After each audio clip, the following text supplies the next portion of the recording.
Perkembangan spiritual anak SD. Pengertian perkembangan spiritual anak SD. Spiritual adalah suatu ragam konsep kesadaran individu akan makna hidup yang memungkinkan individu berpikir secara kontekstual dan transformatif sehingga kita merasa sebagai satu pribadi yang utuh secara intelektual, emosional, dan spiritual. Kecerdasan spiritual merupakan sumber dari kebijaksanaan dan kesadaran akan nilai-nilai dan makna hidup, serta memungkinkan secara kreatif menemukan dan mengembangkan nilai-nilai dan makna baru dalam kehidupan individu. Kecerdasan spiritual juga mampu menumbuhkan kesadaran bahwa manusia memiliki kebebasan untuk mengembangkan diri secara bertanggung jawab dan mampu memiliki wawasan mengenai kehidupan serta memungkinkan menciptakan secara kreatif karya-karya baru. Sedangkan Ingersoll dalam Smita menyatakan spiritualitas sebagai wujud karakter spiritual, kualitas atau sifat dasar dan upaya dalam berhubungan atau bersatu dengan Tuhan. Sehingga dapat diartikan bahwa kecerdasan spiritual sebagai bagian dari psikologi memandang bahwa seseorang yang beragama belum tentu memiliki kecerdasan spiritual, namun sebaliknya bisa jadi seorang yang humanis dan agamis memiliki kecerdasan spiritual yang tinggi sehingga sikap hidupnya inklusif, setuju dalam perbedaan, dan penuh toleran. Hal ini menunjukkan bahwa makna spirituality di sini selalu berarti agama atau bertuhan. Bagian B, makna perkembangan spiritual anak SD. Ecox dan Sadili dalam Desmiata berpendapat bahwa kata spiritual berasal dari bahasa Inggris, yaitu spirituality. Kata dasarnya spirit, yang berarti roh, jiwa, semangat. Sedangkan Ingersoll dalam Desmiata berpendapat bahwa kata spiritual berasal dari kata Latin spiritus, yang berarti luas atau dalam, keteguhan hati atau keyakinan, energi atau semangat, dan kehidupan. Kata sifat spiritual berasal dari kata Latin spiritualitas, yang berarti of the spirit atau kerohanian.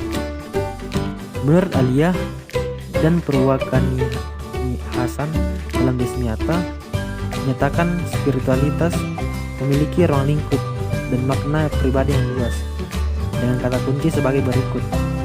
Yang pertama yaitu meaning atau makna. Makna merupakan suatu yang signifikan dalam kehidupan manusia, merasakan situasi, memiliki, dan mengarah pada suatu tujuan.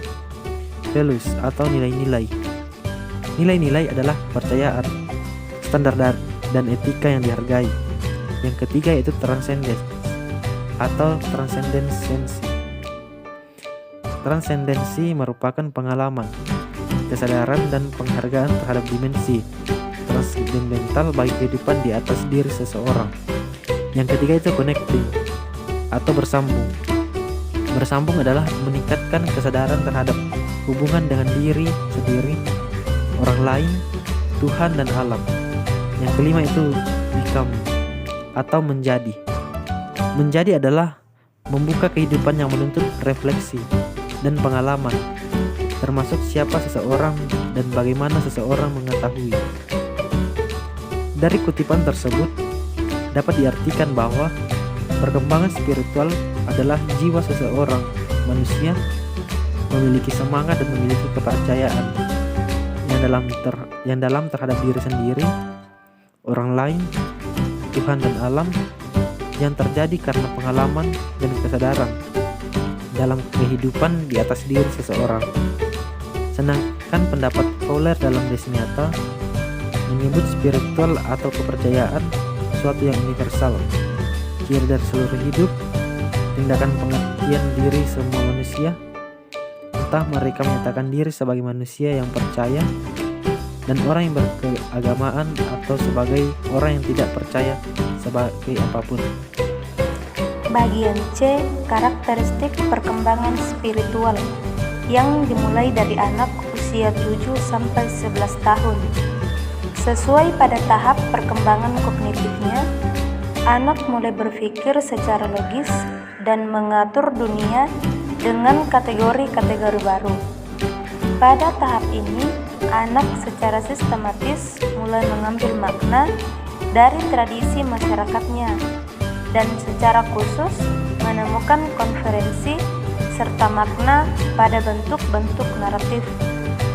Sebagai anak yang tengah berada dalam tahap pemikiran operasional konkret, maka anak usia sekolah dasar akan memahami segala sesuatu yang abstrak dengan interpretasi secara konkret. Hal ini juga berpengaruh terhadap pemahaman mengenai konsep-konsep keagamaan. Dengan demikian, gagasan-gagasan keagamaan yang bersifat abstrak yang tadinya dipahami secara konkret atau nyata, seperti Tuhan itu satu, Tuhan itu amat dekat, dan Tuhan itu ada di mana-mana. Hal seperti demikian mulai dapat dipahami secara abstrak. Bagian D, perkembangan spiritual anak SD terhadap pendidikan.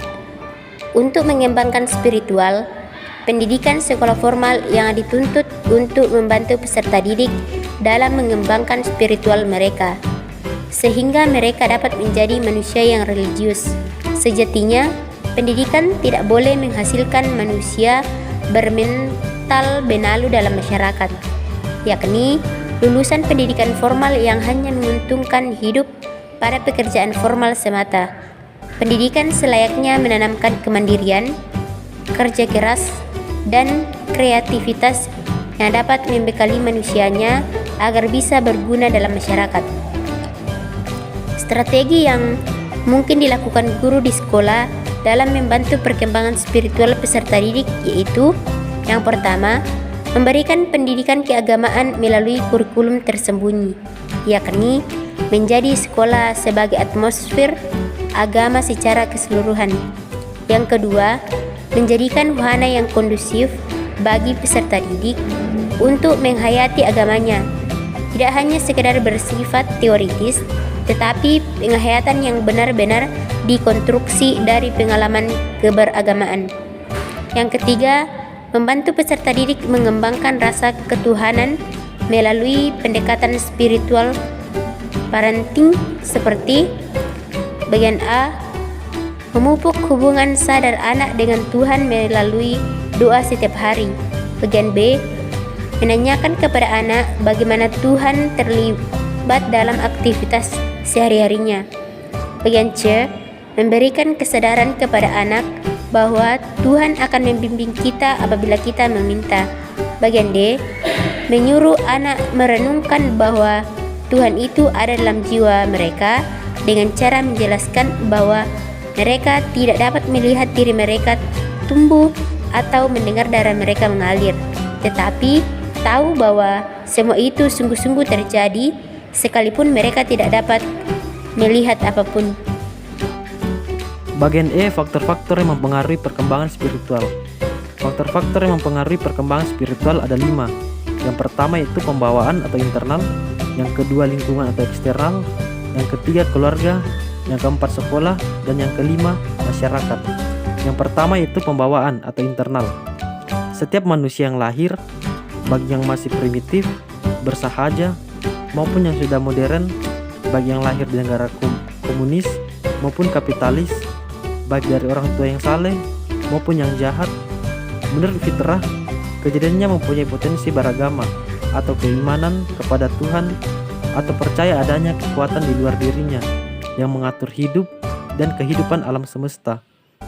Kenyataan menunjukkan bahwa manusia memiliki fitrah untuk mempercayai suatu zat yang mempunyai kekuatan, baik memberikan sesuatu yang bermanfaat maupun yang mudorot atau mencelakakan. Yang kedua yaitu lingkungan atau eksternal. Fitrah beragama merupakan potensi yang mempunyai kecenderungan untuk berkembang. Namun perkembangan itu tidak akan terjadi manakala tidak ada faktor luar yang memberikan stimulus yang memungkinkan fitrah itu berkembang sebaik-baiknya. Yang ketiga itu keluarga. Keluarga merupakan lingkungan yang pertama dan utama bagi anak. Oleh karena itu, kedudukan keluarga dalam pengembangan kepribadian anak sangatlah dominan. Dalam mengembangkan fitrah beragama, ada beberapa hal yang menjadi kepedulian orang tua sebagai berikut. Yang pertama yaitu sebaiknya orang tua memiliki kepribadian yang baik atau berakhlak karimah. Kepribadian orang tua merupakan unsur-unsur pendidikan yang tidak langsung memberikan pengaruh terhadap perkembangan fitrah beragama anak. Yang kedua, orang tua hendaknya memperlakukan anak dengan baik. Yang ketiga, orang tua hendaknya membina hubungan yang harmonis antara anggota keluarganya. Yang keempat, orang tua hendaknya membimbing, mengajarkan, atau melatih ajaran perkembangan kepribadian agama terhadap anaknya. Yang keempat yaitu sekolah. Sekolah merupakan lembaga pendidikan formal yang mempunyai program sistematik dalam melaksanakan bimbingan, pengajaran dan latihan kepada anak atau siswa agar mereka berkembang sesuai dengan potensinya. Menurut Harlock, pengaruh sekolah terhadap perkembangan kepribadian anak sangat besar karena sekolah merupakan substitusi dari keluarga dan guru-guru substitusi dari orang tua. Dalam upaya mengembangkan fitrah beragama para siswa, sekolah terutama guru agama mempunyai peranan yang sangat penting dalam mengembangkan wawasan pemahaman, kebiasaan pengamalan ibadah, atau akhlak mulia. Maka guru hendaklah memiliki karakteristik berikut. Yang pertama yaitu kepribadian yang mantap seperti jujur, bertanggung jawab, komitmen terhadap tugas, disiplin dalam bekerja, dan respek terhadap siswa. Yang kedua yaitu menguasai disiplin ilmu terutama bidang yang akan diajarkan, minimal materi yang terkandung dalam kurikulum. Yang ketiga, memahami ilmu-ilmu lain yang relevan untuk menunjang kemampuannya dalam mengelola proses belajar mengajar. Dan yang kelima atau yang terakhir yaitu masyarakat. Keberadaan budaya yang ada di masyarakat akan mempengaruhi perkembangan anak. Apakah perkembangannya menuju arah yang baik atau positif dan yang negatif. Itu semua tergantung pada bagaimana cara berinteraksi dengan masyarakat.